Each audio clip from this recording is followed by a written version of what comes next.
Warren Buffett, the greatest investor of all time. He is rich and you are not. I want to share in today's video why that's the case, but I also want to share how you can change that, how there are things you can do in your life, especially as an investor, as a long-term investor, to improve your game, to become a better investor, more like Warren Buffett, and set yourself up for success so that you can benefit from some of the best practices that Warren Buffett adopts.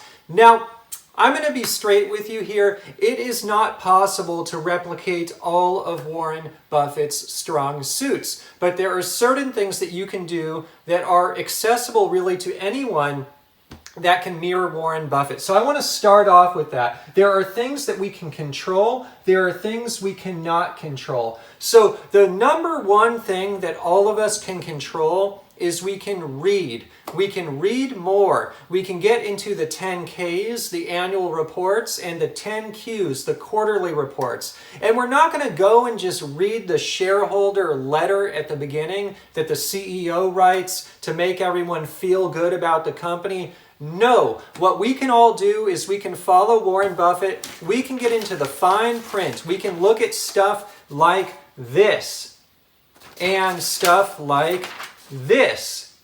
We can get into the fine print. And so I actually have a real world example today that I'm going to share with you in a bit. I just did a video talking about the auto industry as part of that video in one of the segments. One of my favorite subscribers was asking me about General Motors, and that video spawned a lot of comments. And so one of the comments actually got me hunting into the appendices of the annual report for GM. And I'm going to go through that example because this example is exactly what Warren Buffett does. So I'm going to share with you today how I, as an investor, am becoming a better investor by following literally exactly the type of work that Warren Buffett does, which is literally getting into the fine print in the annual reports. All of us can do it. It may seem a little bit intimidating, but it is totally possible for anyone to go through that fine print. And I'm going to share with you how you can do that today in just a little bit. So what else does Warren Buffett do? He works hard. Look, no one gets rich by working easy. I like to work hard, and one of the ways I am mimicking Warren Buffett is, look, I am up late at night right now. It's, 11:09 right now, so it's 11:09, and I get up early. I have 2 young kids, so I'm going to get up probably tomorrow, 6:30 a.m. By the time I'm done with this video, I put my equipment away and everything. It's going to be pretty late, and so anyways, I like to work hard, and this is not my job. This is my side hustle. This is my hobby. And so I already worked a full day at my job today. And so that's one way I can be like Warren Buffett. Another way, something I can control is Warren Buffett had famous mentors. He really leveraged mentors. And so one of these was Benjamin Graham. And so this is the famous value investor who wrote 2 books, Security Analysis and another one called The Intelligent Investor. And Warren Buffett had that mentor.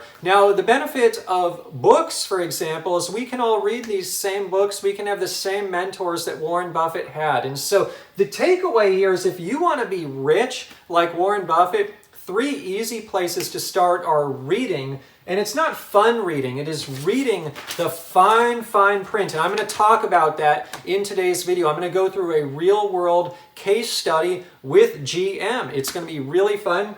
And you can work hard, self-explanatory, and find a mentor. And that mentor can be in a book. That mentor, quite frankly, can even be a YouTube channel as well, a blog, a real person. It could be any or all of the above. So what does Warren Buffett do that you can't control, that you can't do? Well, I'll say there's really 2 things. One, first mover advantage. Look, the man is getting pretty old. He has been at this for a long time, so he has that first mover advantage. And the second thing is just the scale he's at in the partnerships. He works with folks like 3G Capital. If you've been following my channel for a while, you know I'm a skeptic. I don't like these kind of big muscle type hostile takeovers or corporate M&A type stuff. And I've cited some examples. I've been critical of Warren Buffett in certain cases, like the case of Kraft Heinz, KHC. And another case where I've been critical a little bit is Occidental Petroleum, their acquisition of Anadarko, and how they are leveraging Warren Buffett's capital to make that deal happen. So he gets scale and he has benefits because of that scale. And I think sometimes the benefits are aligned with those of the common shareholders. Sometimes they may not be. And so it's there's certain things that we all can't control, but there's certainly things that we can control, these fundamentals that we can do to be rich like Warren Buffett. So I am excited about today's video. I am now going to transition into the second part of today's video. I'm going to talk about 10Ks, how I read 10Ks, and I'm going to answer a subscriber question right now based on going into a lot of depth on the GM 10K.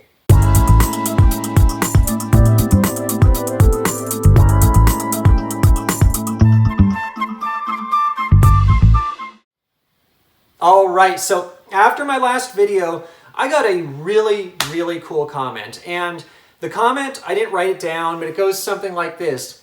Ian, you're being critical of GM's balance sheet. And in particular, you're looking at their debt, and you're saying they have a lot of debt related to GM Financial. So just to rewind, GM, they're an auto company in the United States. They manufacture and sell automobiles. And their balance sheet, which is comprised of their assets and their liabilities, I was citing in the last video that they actually have racked up a lot of debt, a lot of liabilities related to GM Financial. And what is GM Financial? GM Financial is their lending unit. It's a lending unit literally that allows GM to kind of be like a quote-unquote bank and help consumers, help businesses finance the purchase of an automobile.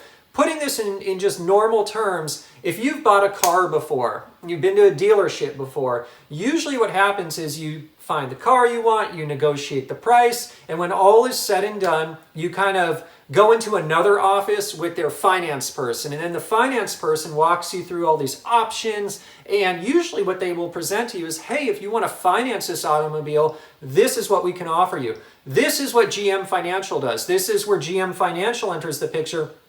GM Financial is helping to facilitate those transactions, those loans, if you will. If a consumer does not have enough money to pay cash for the auto, or they just don't want to, well, GM Financial, they can loan you money.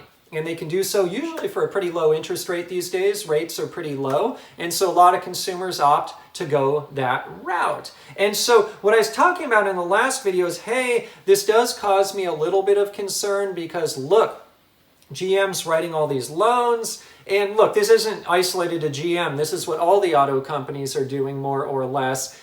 And other companies, for example, one of the ones I own, Caterpillar, for example, which makes heavy equipment. And so a lot of companies do this.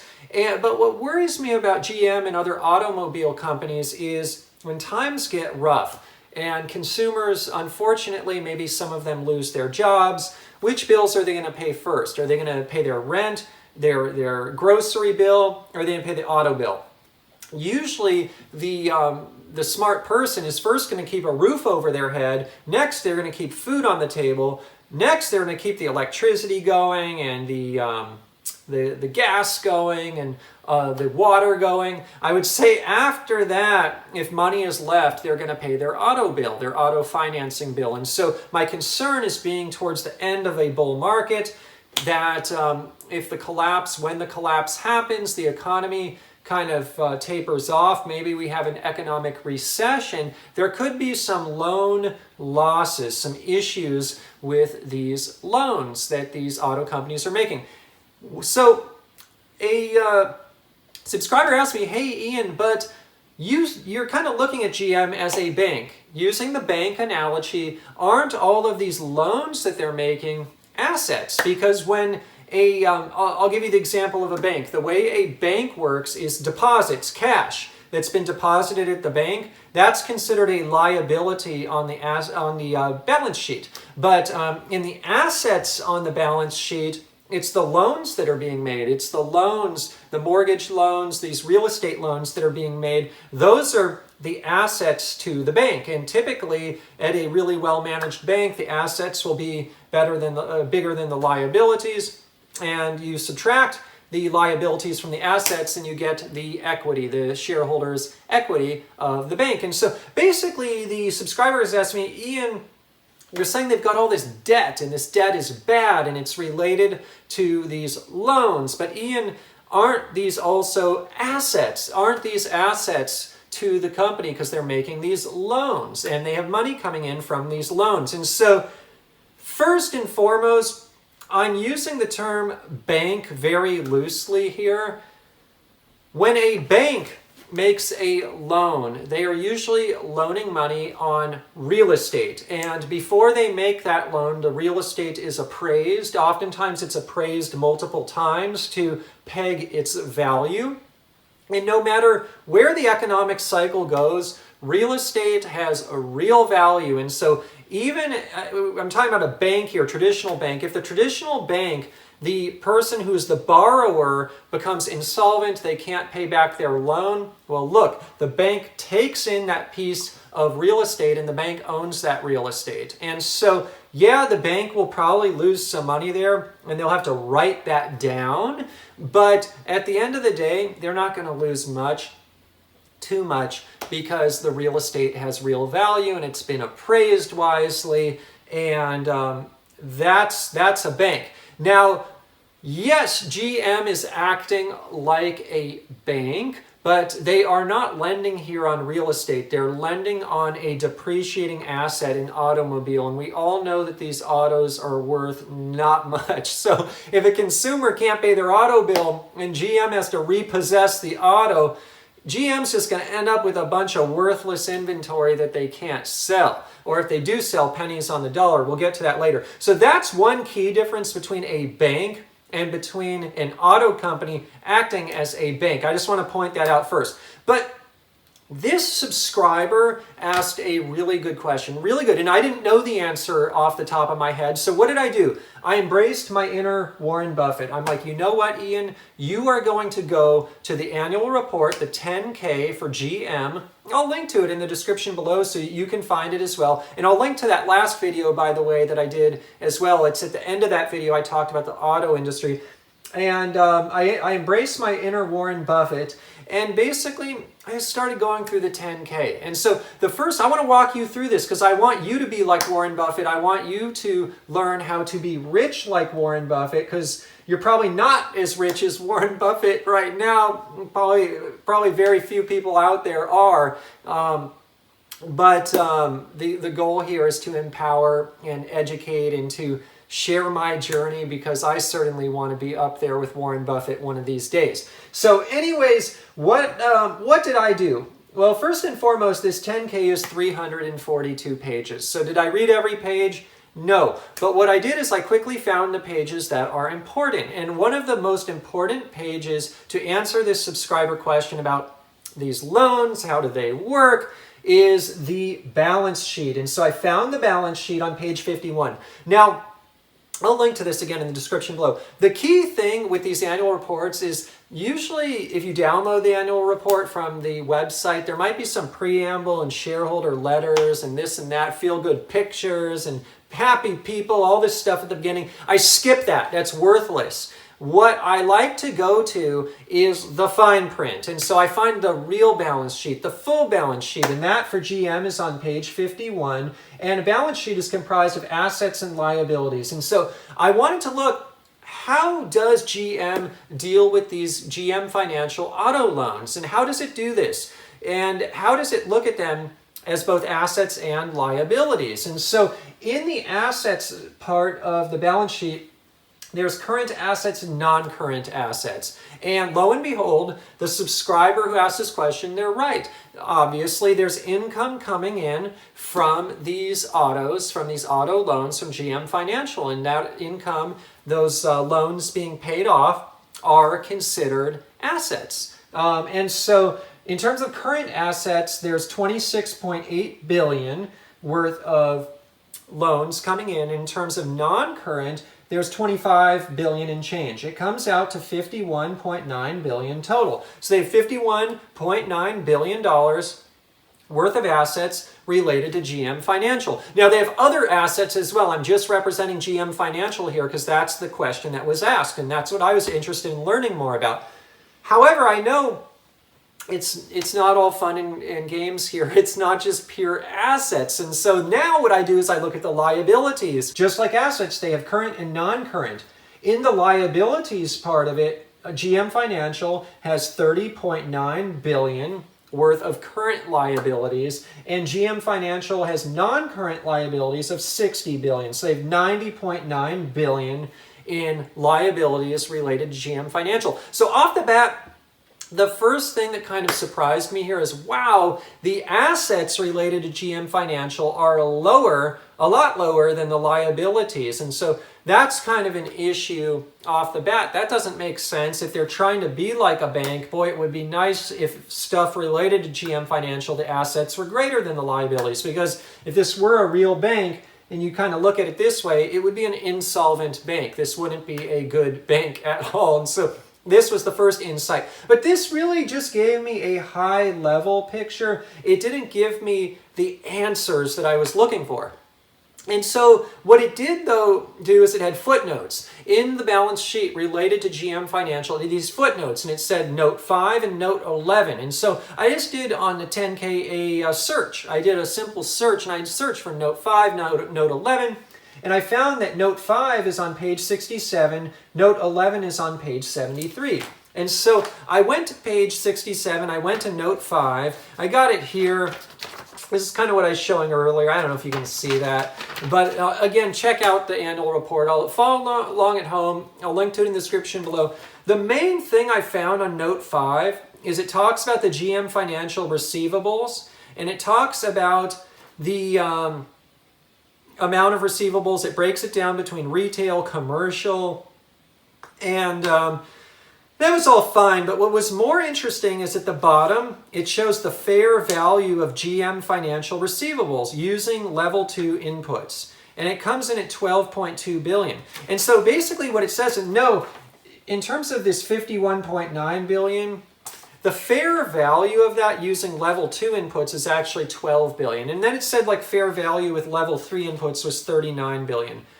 Basically, this kind of backs up the point I was making in the last video is these loans, these assets that are being used to back these loans, they're not really worth, it's not like real estate. It's not like a real bank. We're talking about autos here. They're going down in value. And so I think what GM is trying to say here is on these receivables, let's say the receivable stream of income just dries up because the economy goes really sour and consumers, most of them can't pay these loans anymore. Well, if they repossess all these autos, I think what they're saying in the worst case using these level 2 inputs is there maybe the fair value is around 12 billion instead of the 51. And so that is, that's a big discrepancy. That's scary to me. That's a large amount of money at stake that could be lost. And so just something to point out for someone potentially looking to invest in GM. I am not going to invest in GM or the auto industry, but I need to know this kind of thing because I do invest in other industries.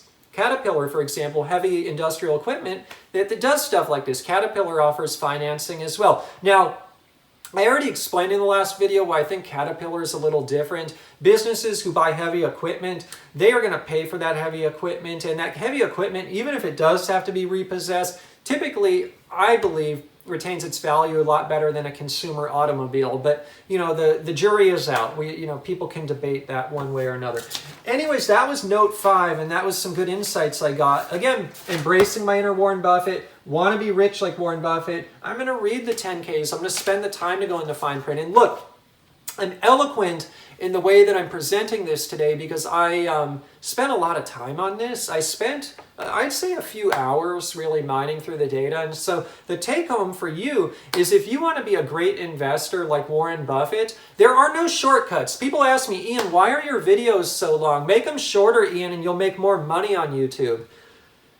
I am trying to have the best possible YouTube channel about dividend investing here, about investing for cash flow, value investing, fundamental analysis. There are no shortcuts. I cannot make these videos 10 minutes. Yes, I am a little bit verbose. Maybe I could shorten them a little bit, but the answer here is there's no shortcuts. Warren Buffett, I have heard that he reads for 6 hours or so a day. He makes trade-offs. He makes sacrifices. I would say one of those sacrifices probably is his health. He drinks a lot of soda, he says. He eats at Dairy Queen. He spends his time going through the 10Ks, the technical reading. I'm sure he reads stuff for fun as well, but I imagine most of his reading, it's not fun and games. He's not reading a fun novel. He is reading fine print, and he's doing this for 6 or more hours a day. And so these are the types of trade-offs that, look, you want to be rich, you want to be like Warren Buffett. These are the types of trade-offs to consider. It's the technical stuff. And so anyways, I spent hours going through this, and I don't even plan to invest in GM. I could have told you that before even spending any time on this, but that's beside the point. The point here is, even though I don't plan to invest in GM, by going through this exercise, by learning more about GM and the way that they do business and how their balance sheet is orchestrated, it helps me become a better investor, and it helps me learn more. It takes my knowledge to the next level so that I have a better worldview when I'm analyzing various investments. And so there's no wasted time, even analyzing companies that I don't plan to purchase. And so I want to talk about note 11 now. This is on page 73. This one gets more technical. It talks, hang with me here because this is important. This is very nuanced. This is honestly what gave me the answer. Variable interest entities. I'm just going to read this. I'm not going to read the whole thing because it gets really technical. But GM Financial uses special purpose entities, SPEs, that are considered VIEs to issue variable funding notes to third-party bank-sponsored warehouse facilities or asset-backed securities to investors in securitization transactions. That first sentence answers the subscriber question. And so the subscriber is asking, Ian, it's all assets, it's all fun. No, it is, yes, there's an asset portion to it, but there's a liability portion to it as well. And what they're doing is GM is issuing notes. They're doing this through these variable interest entities that are these special purpose entities. They're actually controlled by GM Financial, but you'll learn in a minute they're separate from GM Financial. And they are issuing notes. And when they issue these notes, they have to repay these notes. And so these notes will get repaid. And so they are debt, they are liabilities that GM is taking on. And so GM Financial, yes, there are assets because they're lending money, and money's coming in, they have a stream of revenue, but to be able to lend the money, they are writing notes, and they're doing it through these variable interest entities. So I want to read on. The debt issued by these VIEs is backed by finance receivables and leasing related assets transferred to the VIEs, securitized assets.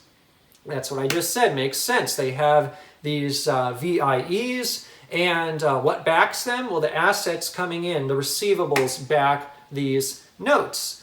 So it says GM Financial determined that it is the primary beneficiary of the SPEs because the servicing responsibilities for the securitized assets give GM Financial the power to direct the activities that most significantly impact the performance of the VIEs, and the variable interests in the VIEs give GM Financial the obligation to absorb losses and the right to receive residual returns that could potentially be significant. Okay, that doesn't really tell me too much. Basically just says GM Financial controls the VIEs. This starts getting interesting though, I'll tell you. You keep reading. This is the thing. Does Warren Buffett stop reading there? No, he reads the whole thing. He reads every word. He doesn't understand it, he rereads it. He doesn't understand it, he rereads it. So on and so forth. I had to read this thing like 5 times. I'm not ashamed to say that. I'm going to read it until I understand it. The assets serve as the sole source of repayment for the debt. This is where it gets real interesting. The assets serve as the sole source of repayment for the debt issued by these entities. Investors in the notes issued by the VIEs do not have recourse to GM Financial or its other assets with the exception of customary representation and warranty repurchase provisions and indemnities that GM Financial provides to as the servicer. This is a very key sentence, very key. Basically what it says is these SPEs, these special purpose entities, these VIEs, they cannot, the sole way that they get repaid is through the assets, through the revenue stream from GM Financial lending out money. And so there's no recourse here. What it means is the money ain't coming in anymore. Consumers aren't paying the bills.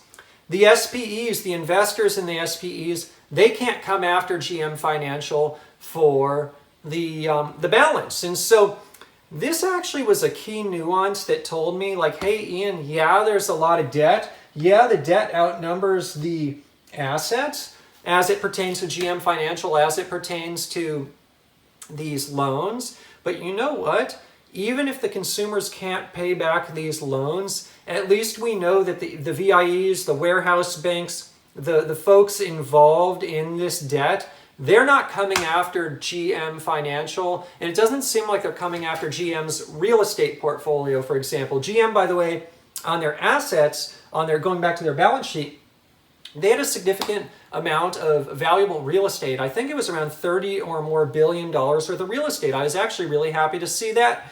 I think that's really wonderful. What this sentence tells me in the fine print, again, is there's no recourse. And so that creates less risk for GM Financial, for the business, should the economy hit rough times, should consumers not be able to repay these bills.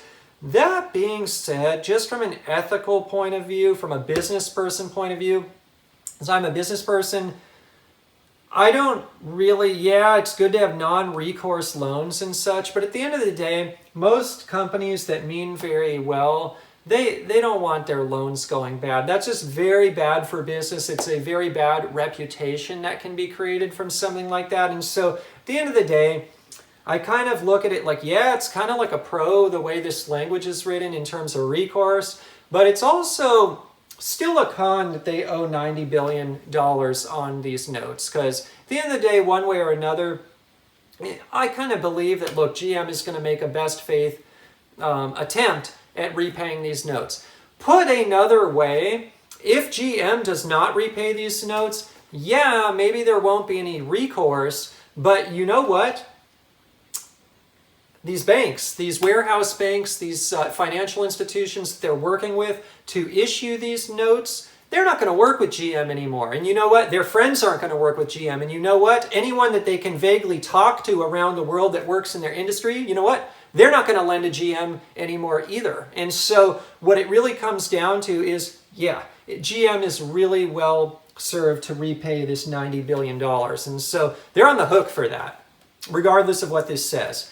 But it goes on, and so I'm not going to read any more. One other thing, though, but again, I did read the whole thing myself. I just don't want to make this video too long. One other thing I saw in Note 11 that was really interesting is they also break down the assets and liabilities as it pertains to these variable interest entities. Basically, from what I could decipher, the VIEs, they make up about 70% of the assets that pertain to these GM Financial and the liabilities that pertain to GM Financial. About 70% is done through these VIEs. The other 30%, it must be done without VIEs. And so that 30% for sure, their GM is on the hook for it. They're not doing it through these VIEs that create favorable recourse terms. And so that was just another nuance worth pointing out. Now, one thing to keep in mind is the total assets on the balance sheet for GM are $227 billion. Total liabilities are $184. So assets greater than liabilities, good. There's shareholders' equity left over. Now, if I assume that just, look, bam, all of these assets related to GM Financial get wiped out, let's say the consumers can't repay it, they repossess these autos that are worthless. And again, I'm not making light of that either. I don't want anyone to lose their auto. I certainly, that is not the picture I'm trying to paint. It's just very unfortunate that could happen in a very bad economy. And so I'm trying to paint the picture here from a GM perspective of like a worst case scenario, but I'm certainly not trying to make light of anyone who may lose their car or who has lost their car. It's a horrible, horrible thing. My heart goes out to anyone in that unfortunate situation. Now, the point I'm trying to make here, though, on the assets and liabilities is, let's say they're on the hook for the 90 billion, but they lose this 51 billion. Suddenly, bam, assets are less than liabilities. Shareholders' equity is negative, and that's no good for the company. And so the takeaway here is look, just do the work. Do the work. This took me some time.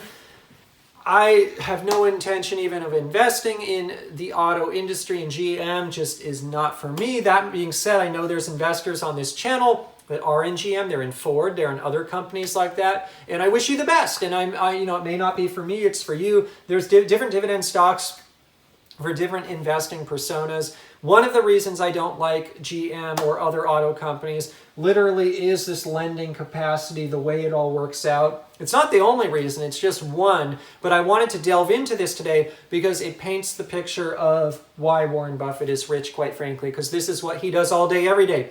And he does it quicker than me because he's done it so many more times. This took me a lot of time. Warren Buffett probably get to the same answer in about 30 seconds or so. But that is why we all want to do this work, because we get better and better and better, and it trains us. And so I want to close out today on just a thug life note.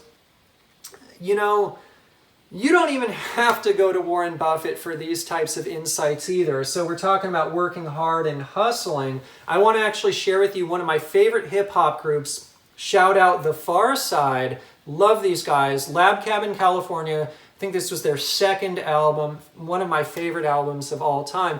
There's a song on there called The Hustle. Listen to that song. It's all about hustling. It's all about the paper chase. It's about making money. And again, we want to hustle like The Far Side. We want to hustle like Warren Buffett. That's point number 2. That's something we can control. What is it now? 11:38. Still going on this video strong. And so that's what it's all about. And so I'm sending my best out there to all of you on the hustle, all of you trying to learn more about the technical stuff, the fine print, because that's what it is all about in my humble opinion.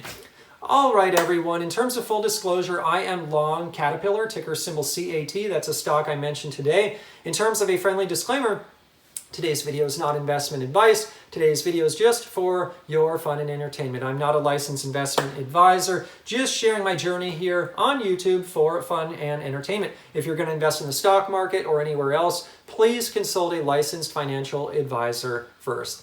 Also, just to point out, I have a ton of disclosures in the description in each of my videos. Check those out as well if you've not done that before. Hey everyone, if you enjoy this free content on YouTube, I'm sharing my best content here for free. Please give me a like, thumbs up, subscription, comment. All of it means the world to me. We are 31,000 dividend investors strong and growing. My goal is to reach 100,000. Your support in reaching that goal really, really would mean the world to me.